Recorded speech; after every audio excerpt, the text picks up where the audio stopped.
It is now my pleasure to introduce Dr. Freeman Hrabowski.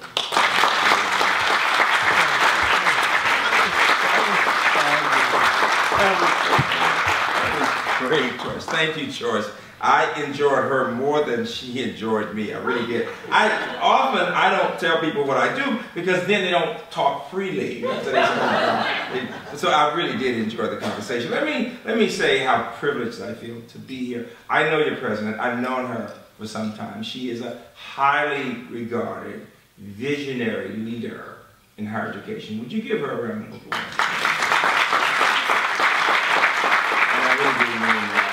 I begin with poetry. William Carlos Williams once said that it's difficult to find news in poetry, and yet men die miserably every day because of a lack of what is found there. It was our beloved Maya Angelou, the late Maya Angelou, who once said, "Lift up your eyes upon this day, breaking for you, give birth again to the dream." Women, children, men, take it, this dream, into the palms of your hands. Mold it into the image of your most public self. Sculpt it into the shape of your most private need.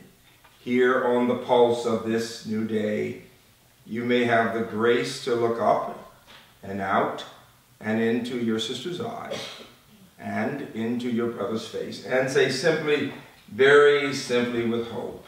And she said good morning, but I'm going to say good evening to Whittier. Good evening. Good evening. Give her a round of applause. I was saying to my fellow table mates that you are far more privileged than you know. What I noticed about you, faculty members and educators from the schools and philanthropists and the mayor and others, is you seem to like each other. It's very interesting, and you act as if that's just kind of normal. And I think it was Jim who said it's kind of incestuous here. We know each other, we've known each other for some time. It's wonderful though, it really is. I do think you are privileged. I know you are, for so many reasons. You care about young people. You are engaged. And you have such a rich legacy. I ask the question, how could you be a liberal arts college, a well-regarded, highly regarded liberal arts college, and have such interesting demographics in a way that no other place I could think of? The only other place I could think of with the interesting demographics that you have would be Berea College, if you know them, in Kentucky. That has I was just there, and you know the amazing story there. And it is because of the connection to the society, to the Quakers, clearly, and abolition. And it is because of the strength of leadership to stay true to that beginning. And so I salute you. I begin just that way. I salute you. The work that you do, Sharon, Joyce, and all of you, the faculty, the board, and others, the idea of connecting to the K-12 system, of being collaborators, of having faculty who are working on service, of working to connect students here to children, of working with AAUW and working with girls in middle school, in inspiring people, of having students who come from all kinds of backgrounds, students of color, students who are first-generation college, and the broad liberal arts education, and talking STEM and STEAM, and having a large percentage of students, top groups in the country in terms of going on for PhDs, all very special work. I come from a campus that is with an interesting legacy also. We are the only campus in my state that from the beginning accepted students of all races. Interestingly enough, people don't think about it, but Maryland is the South. It is, as I like to say, the Upper South. One day we think like people in Philadelphia, the next day we think like people in Richmond. It depends on the issue. For my historians in the room, it's been like that since the Civil War. Now, I grew up in the Deep South. There is no question. Birmingham is the Deep South. And in the Deep South, we clearly believe in stories. We Southerners really enjoy weaving a story. And I begin with the story. Each of us is the product of our childhood experiences. And we are shaped by those experiences. And I listened to your mayor talking about having books. And it reminded me of a story that I tell often, that anybody who's heard me speak would have heard me tell this story. And I tell it because as you think about, for my principals in the room and those who are K through 12, and people are always surprised to hear me as a mathematician who I always get goosebumps doing math problems. People are always surprised to hear me tell this story, and yet it's at the heart of my thinking about education. My mother worked as a child maid in a little country town in Wetumpka, Alabama. I grew up in the big city, Birmingham. And mother told the story, and I would always be embarrassed when she did. And my father would always say, boy, you're so lucky you got somebody to take you to school. When I was growing up, he would say, I had to walk 5 miles to school. And I got so tired of my dad telling me that story. I finally said, Dad, that's why your feet are so big. To which he responded, boy, don't you get smart with me. But my mother said that she had that choice of working in a hot cotton field or working in a wealthy home, and she wanted to see how rich people live, rich white people. And she said the woman of the house was very kind to her and said, Maggie, when you finish your work, you can go into the library and read, at a time when there was no library for children of color. And the woman would do two things. She would let mother take the book home, and then she would spend time talking with mother about the book. And mother would also sometimes write about the book, and the lady would look at her writing and they would discuss it. And all of a sudden, mother realized two things. One, that people would note that mother began to speak with greater confidence and would think of her as being somehow special. But even more important, she noted that her friends became very angry with her because they would say, Maggie, come on outside and play. And mother would say, I want to keep reading the book. And they would say, why would you want to keep reading that book when you can come outside and play? And it was at that point she began to understand the growing difference between herself and her girlfriends. And here was the difference. She said that the more she read, the better a reader she became.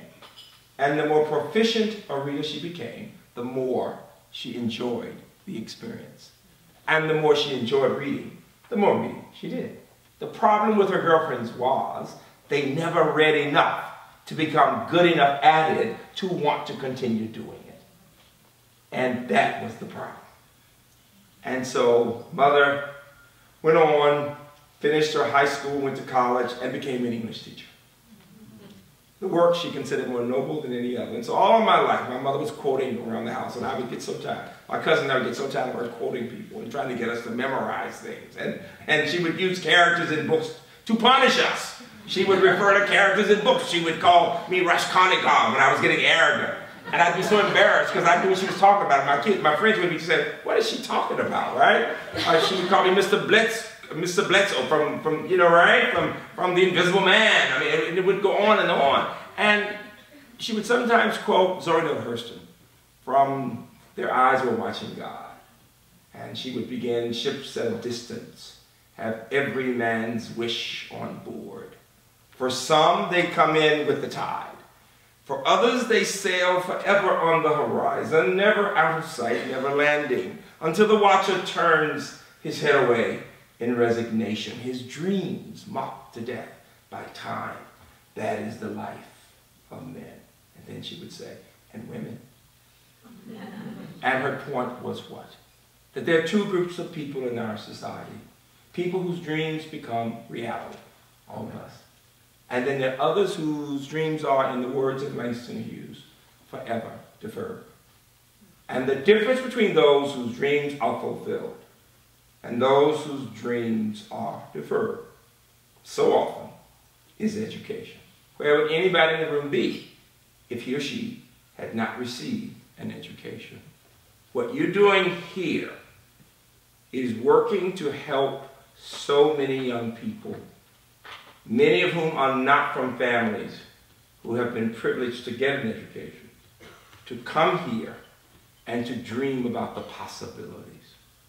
And when I think about engagement, involvement in the community, college students learning to help children faculty members who are working to pull the notion of service into their work. It has everything to do with paying it forward and finding ways of increasing the number of students who actually can go to college. Well, when I grew up in the 60s, the experience was one that was particularly challenging in Birmingham because I was privileged to have parents who were educated when most people were not. You know, what percent of Americans do you think in the 60s had a college education? What do you think? 10%. What? I heard 3, I heard 30, I heard 10. Anybody else? 20? Anybody else?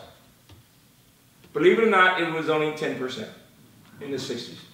This was at the same time, I remember sitting in church in 1963, I was 12, and I didn't want to be there, and my parents made me, and they bribed me with the 2 things that I loved most. What were those 2 things? Food and math. I was getting smarter and fatter all the time.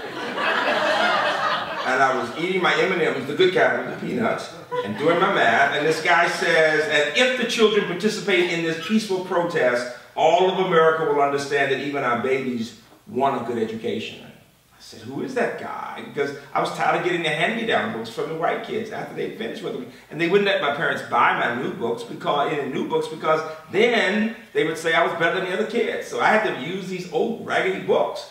And I didn't want that. I was tired of being told I was second class. So I wanted to do what the man said. Who is that man? What was his name? Dr. King. And so I went home and I said, I want to do what he said. I want to march. But anybody who marched was going to go to jail. And they said, absolutely not. And I said to my parents, you guys are hypocrites. Now at that time, you did not tell your parents that. You did not tell you. My dad said, go to your room, boy. And I knew I was in trouble. The next day they came in, they did not sleep the entire night. And they said, it's not that we don't trust you, we just don't know what's going to happen, but we're going to put you in God's hands. And they allowed me to go at 12. Now, I would not, years later when I thought about it, I would never let my son go. I would not. But I did go. I was so frightened. And I spent a week in jail. It was an awful experience. It really was. It was terrible. They were awful to us. But here's the point. I learned, and I talk about this in this new book that's coming out in May. It taught me that even children can be empowered to believe that they can have some control over their destiny. That they can be elevated to believe in themselves and to act with dignity. And as your mayor has talked to me about the arts, I was so frightened. And we are there with the dogs and the fire hoses, and I'm being trained to go in the middle of the police. And what did we use as little kids to get beyond the dogs? It was music. So I'm taught to sing, and you know, I have piano lessons, I'm singing, I ain't gonna let nobody turn me around, turn me around, turn me around, I ain't gonna let nobody turn me around. Keep on a-walking, keep on a-talking, marching on to freedom land. If you can imagine hundreds of children singing, and it was a singing, crying and singing in the midst of the dogs, and just trying to not be so frightened that we'd run. That got us up to the city hall, and the police chief said to me, what do you want, little nigger? And I said, sir, we just want to kneel and pray for better schools. And he spat on me and threw me into the police car. That was my experience. And I spent a week with them doing awful things. But it taught me you can be strong at 12. You can be a leader. And in the middle of the week, Dr. King came and said, what you do this day to all the children. Imagine America's children looking out of the bars with our parents outside only because we wanted a better education. In jail because we wanted a better education. He said, what you do this day will have an impact on children yet unborn. I will never forget that as long as I live, because today, the fact is that if children can get that education of any race, their lives will be better. What you do at Whittier College, what you do here at Whittier is saying to the world, we believe in all children. When I heard your mayor say, and Jim say, and the president say, when she said, we don't believe that children cannot succeed, they can succeed. What the faculty and others are saying is, we will work with these students here from all backgrounds and others. And that's what we're saying at UMBC. So we have a number of programs. Our choice program, I mentioned to some of you, is for children who've been in trouble, non-violent trouble, but they go to the courts. And we have a system with the judges that says, please don't put them in jail, because that makes them worse. That hardens them. Put them in our program. We tell the grandmothers, we tell the mothers, whoever it is, let them come to our program. We will supervise them 24 hours a day. And they'll be in our program 12 months to 18 months. And we will make sure they're up in the morning, in school during the day. It's not residential, but we are responsible for them.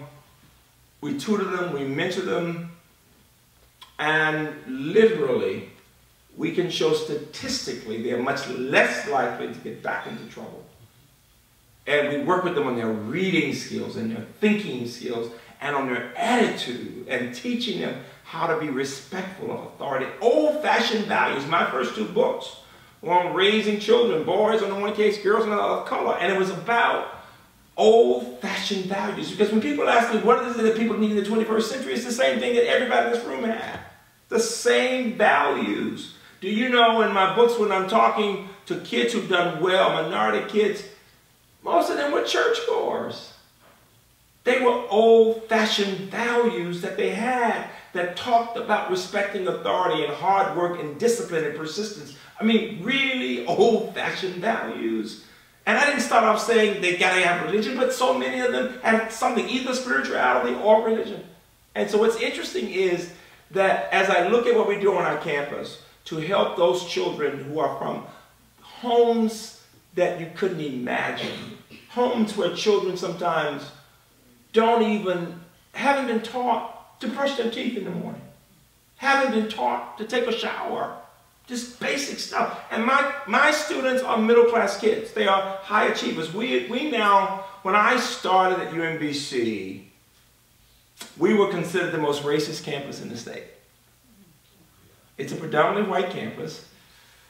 At that time, we were probably 9 or 10% black. We were up to 14% African American. What I didn't say is we're another 6% blacks from around the world. So we're probably 20% black. We're probably 6-7% Hispanic. It's Southern, so it's fewer Hispanics, if you get my point. Then we've got a number of Asian American kids and some Native Americans. But here's my point. The reason we were considered so racist is that everybody knew if you wanted to go into med school, you came to us. And most of the minority kids who came were not prepared, and they didn't make it in science. What we didn't look at was that most white kids who came in science didn't make it either. Now, for my colleagues in the room who do anything with science, I chaired the National Academy's Committee on Underrepresentation in Science. Okay? Now listen to this. And your VP for Academic Affairs knows what I'm about to say. If you look at the data, it doesn't surprise people that only 20% of blacks and Hispanics, Latinos and blacks, who begin with a major in science make it meaning complete a bachelor's in science or engineering. What percent of whites do you think who start with a major in STEM actually graduate in STEM with a bachelor's? What do you think? It's only 31%. Okay, what percent of Asian Americans do you think? Somebody said 70, anybody else? I usually get a 90 from somebody. It's only 41%. Now the first response from the country had been, they will typically say it's a K-12 problem. Turns out that's not the biggest problem. We looked at the data. Let me give you a statistic that is stunning. The higher the ACTs or SATs, the larger the number of AP credits in STEM, the more prestigious the university, listen carefully, the greater the probability the student of any race who begins at a prestigious university, the greater the probability that student will leave STEM within the first year or two. Let me say it again. The higher the SATs, the more AP credit, 5s, the more prestigious the university, you name the most prestigious places, the greater the probability within 2 years they are out of STEM. And let me put it another way. people who start off in pre-med become great lawyers. Did you get that? Listen, I said this at NIH, and the general counsel walked me out. She said, you just told my story. I went to the most prestigious of places, okay? And I got that C in chemistry, and I changed my major. I said it to all the presidents in Ohio, and a wonderful woman said to me, I started off in double E, and I ended up in single E. Did you get that? From electrical engineering to English, okay? It happens. How many of you in this room know somebody who started off in pre-engineering, or engineering, or in pre-med, or STEM, and then changed their majors? It is an American story. Yeah. What do we call the first year of STEM in America? Weed out courses. You get my point? So it's not just a minority problem, it is an American issue. And what is the result? I want you to hear me saying this. Only 5% of Americans at age 25 have degrees in STEM compared to almost 11% in Europe. And India is in the process of creating 800 additional universities. It's hard for you to imagine that. Can you do what I said? 800 additional, and you can believe heavily in those areas. Now, here's my point that I want to make. Talking about STEM should not take away from the significance of the arts, humanities, and social sciences. Very important to say that. Okay? We need both. It's very important. We need people in both. It's very important. But here's the other piece. Institutions need to look at themselves to ask the question, are we doing, what's the probability of a student who comes in whatever major being able to succeed in that major? And do we know what's the minimum level of background that a student needs, though, to make it? What has made the difference? We are now the leading predominantly white university in the country in producing African Americans who go on and complete PhDs in STEM. Please give my colleagues a hand for doing that.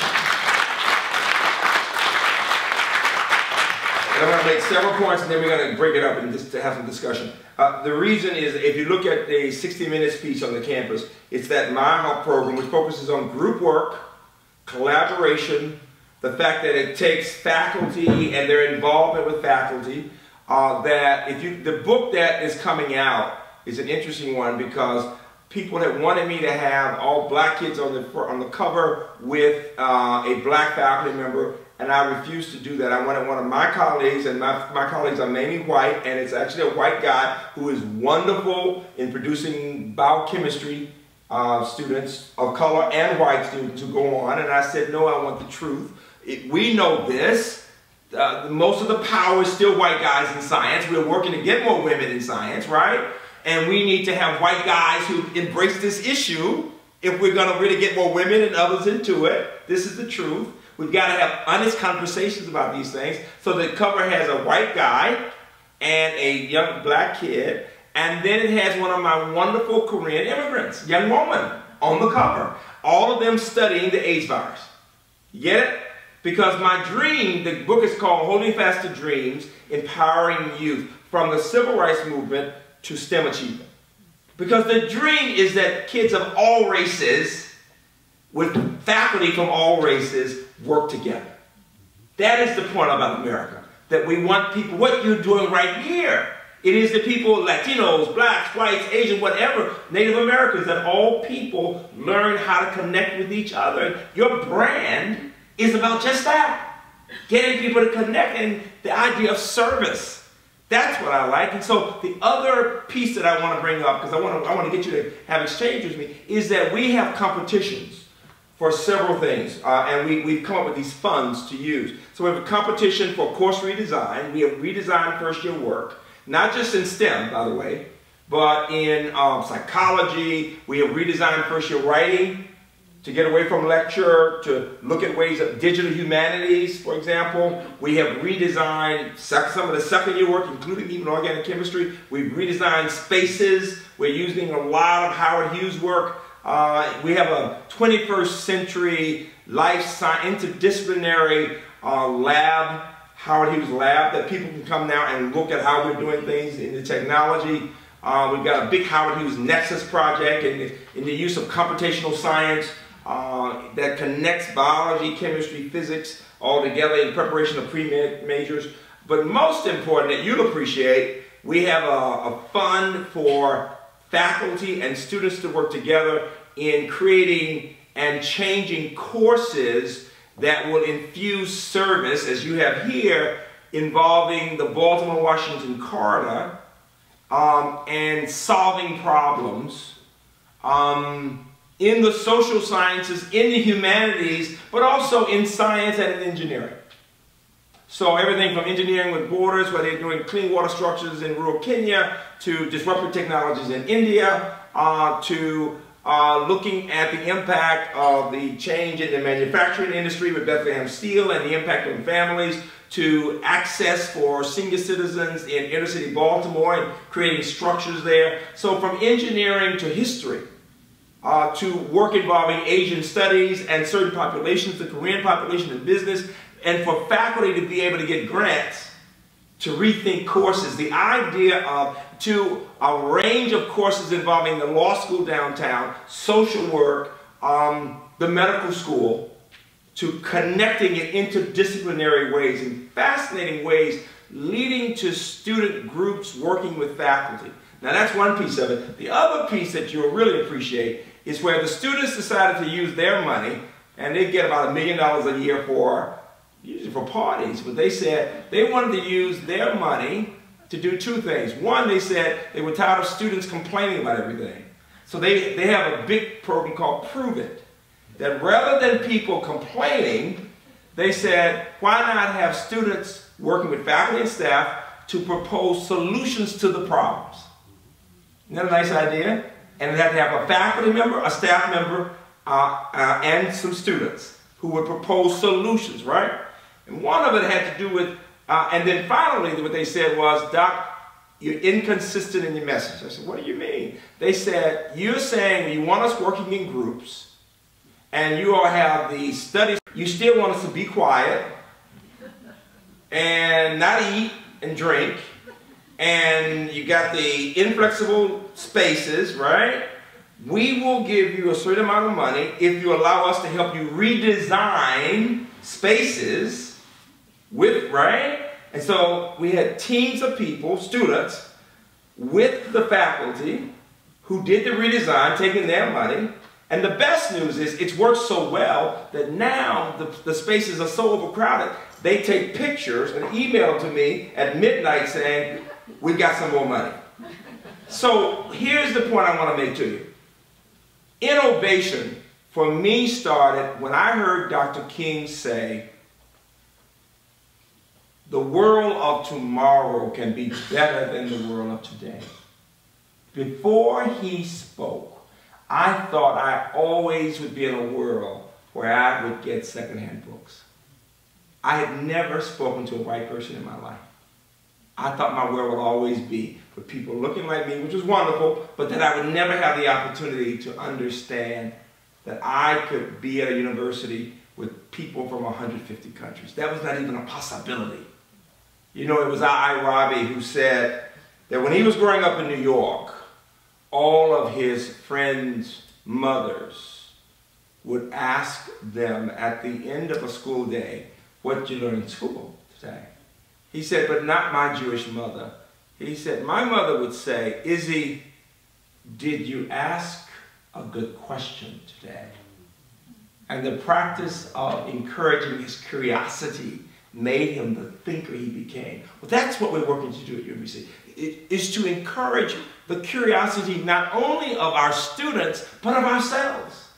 To not be satisfied with who we are, but to look in the mirror the way Dr. King encouraged America to look at who we are, to say we can be better than we are. My wife and I are getting ready to celebrate a really big anniversary. I went through school early and I got married when I was 19, and I give her credit for putting up with me all these years. So we are giving ourselves a gift, and our gift, I was telling Sharon, is to study French. Now we had French in high school, right? We studied some German in college. So Jacqueline, ma femme, Jacqueline et moi, nous étudions le français chaque jour. Nous allons à Paris l'été prochain. pour notre anniversaire de mariage, pour notre 45, right? And it's wonderful. 45. Give her a hand for 45 years. We give her a hand. So right now I'm studying the French port Apollinaire. It's beautiful. And here's the line I've been using in speeches from the poem Mirabeau. The line says this: La joie venait toujours après le pain. La joie venait toujours après le pain. And it means this: the joy comes after the struggle. We in our country and humankind are struggling with many challenges. The inequality, the growing inequality is a major issue in our country, in California, in Maryland. You here at Whittier are saying you're not going to sit on the sidelines in this lovely setting, but that you are determined to struggle with the issue. And therein lies the essence of the life that's to be examined. It is to be in the middle of the struggle. It is the only way we live the examined life. Thank you all. Very much.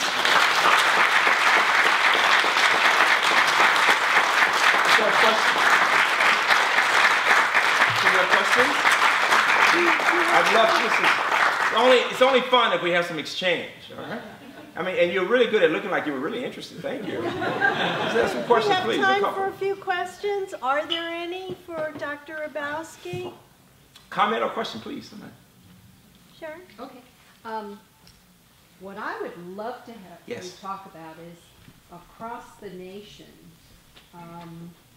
there is often found a disparity in the achievements of men versus women in college, and we were talking a little bit about that.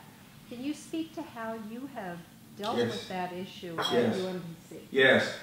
It's so interesting. First of all, we see a larger percentage of women in college than men.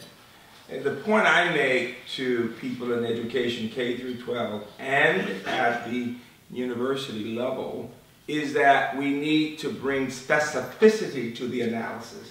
If you look at my research, or my writing, and I have a research team that works on several issues. One involves analytics, the use of analytics. And I would say it's important, whether talking about race or gender, it's important to look with specificity at certain issues. For example, when we talk about STEM, it's not enough to talk broadly about STEM. Women are doing well. I directed our advanced grant.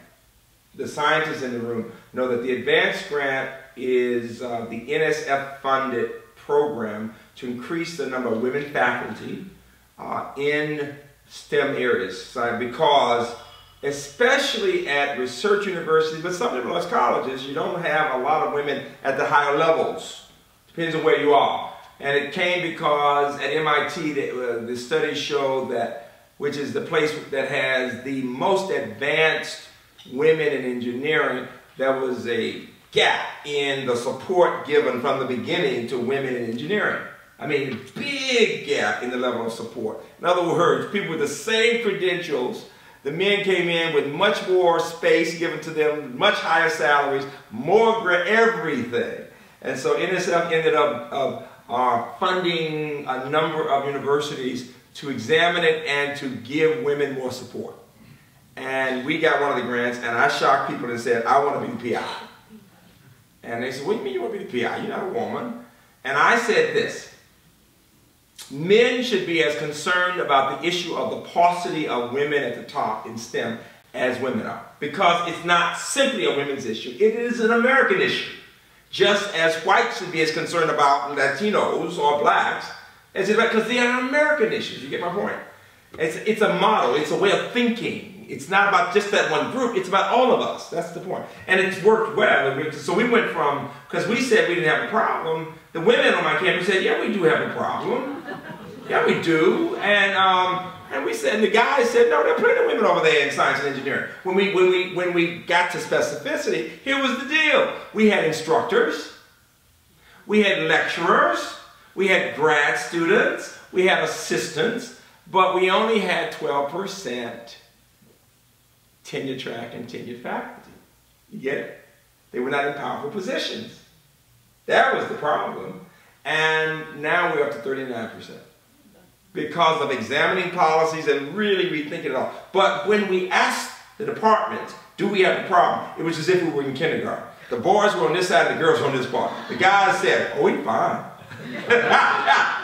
And the women, assistant through 4 professors said, oh no, we got problems, yeah. And only the junior men said, yeah, there's some problems. You get my point? We had to work. That's what I'm saying, specificity makes it. Now get to your question. And then one more thing about the women, I've got to say this.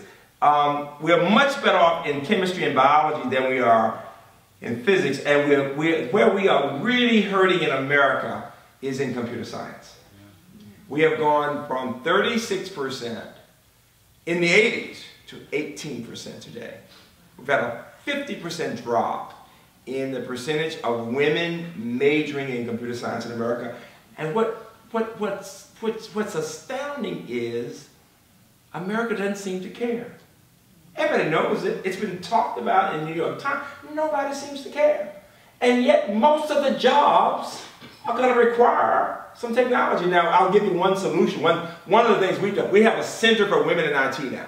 Meaning we have, just as we have Milehouse Scholars, by the way, we have Minahan Audit Scholars. All right, we have Dresden Humanities Scholars. We have Sundown Public Affairs Scholars. We also have CWIT Scholars now. Center for Women in IT. We even have women cyber scholars. It's really cool, really cool. By the way, we have over 1,000 graduates working at the National Security Agency. I have hundreds of students who have security clearances. And that helps me with my freshmen because I tell them, you got spies all around. Oh, that really helps me. And they say, well, who are they? I said, I can't tell you. That helps behavior a lot on my campus. And they're all races and a lot of them are women. Ooh, so that helps me a lot. Well-behaved campus, all right? So anyway, now to get to the guys. Here's the point I want you to hear. Boys are bored as, you know what, in high school. They don't want to sit there. They need to be up moving. Some girls too, but boys are really bored starting in high school, 8th grade on, and they are having to sit there, and there's not enough activity. They need opportunities to move and to use the math and everything else. It's very interesting. My son went to a private school, and it was more advanced, and he needed to be there because he needed a lot of help because he was bored. And so the geometry was taught out on the grounds.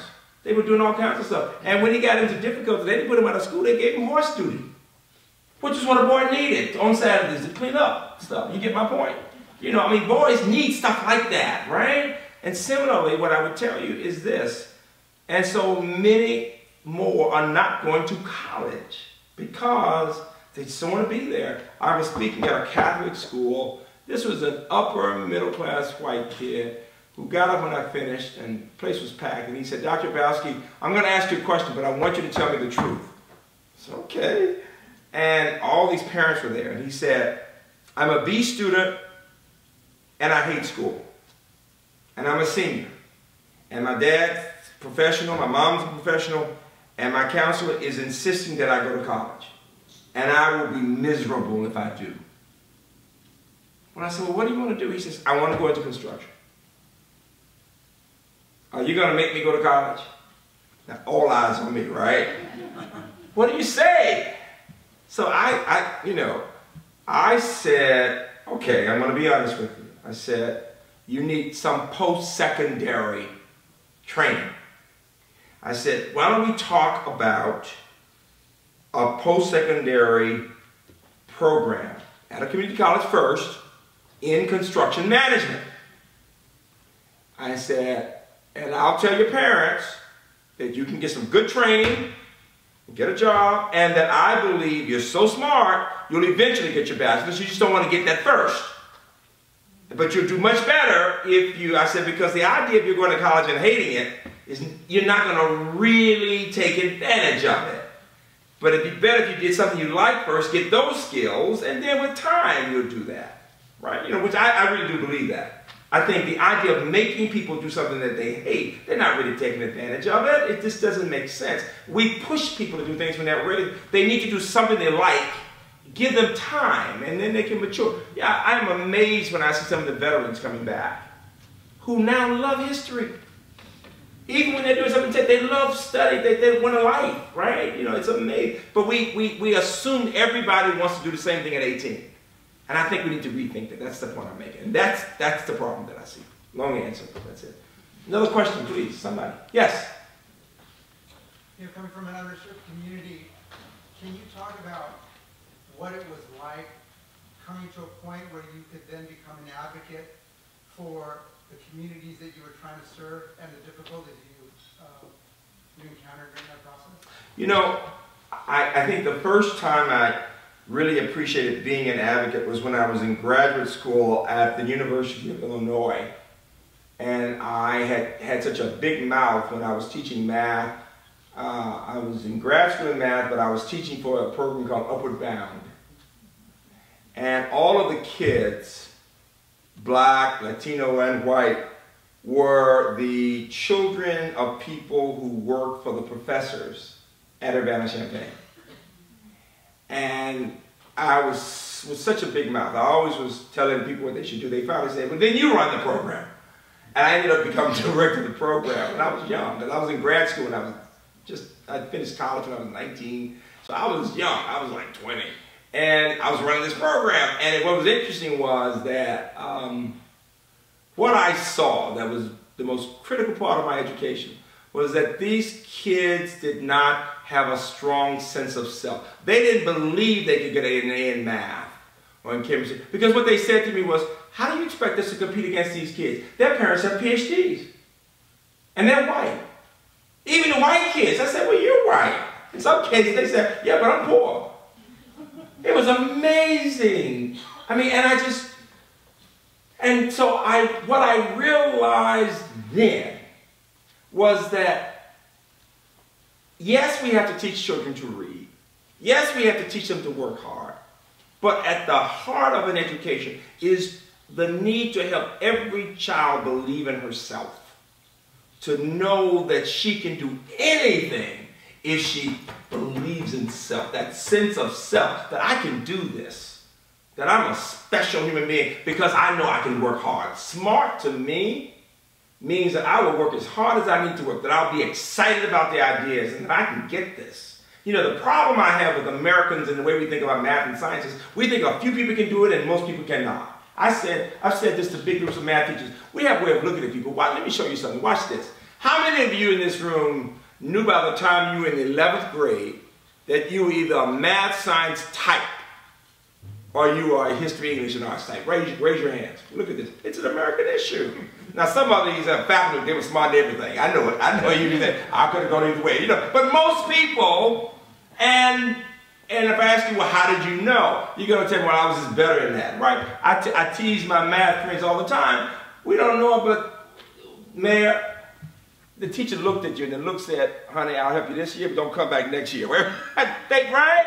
You got that look. You knew it. You knew they were kind of saying, well, you're smart in English, but don't come back. You know, it's a look that we give sometimes because the person doesn't seem excited about it or they took them along, whatever. The point I'm making is that I knew back 40 years ago, my mission in life for kids of all races was to help them believe they could do it. Teach them they have to work really hard, and also to understand you can kick butt. You can really push a kid. You can really push a kid if the student knows you really care. You get my point? Once they know you really care, with my little kids who are poor kids who've been in trouble, I can kick butt because they know Doc cares. Whether it's about teaching them to speak standard English or when they're not respectful of somebody or their pants are down at their knees, I can just give them a look. You do not walk around this campus with your pants down at your knees. I give them a look. I'm sorry, Doc. You get my point? It's that. I mean, you know, so I'm saying to you that as we're working with our teachers, prospective teachers, or on that campus, and as my faculty members. Most of my faculty are not of color, but what's wonderful about my colleagues is that they care so deeply that they get to know the students, and the students know they care. Whether they're white guys, white women, Asian, or a few minorities, but they know they care. And I learned when people have asked me the question, well, how do I, if I don't know this person's background, well, you know what I say? Just be yourself. Any child, Latino, black, white, any person can tell when you're sincere. I say something that's really crazy. You know, even animals can tell when you're sincere. You get my point? Even an animal, so you know a kid can, let alone a college student, people can tell when you're real. That's what I always say, just keep it real. And they can tell when you're faking it. It's just that basic. That's about advocacy.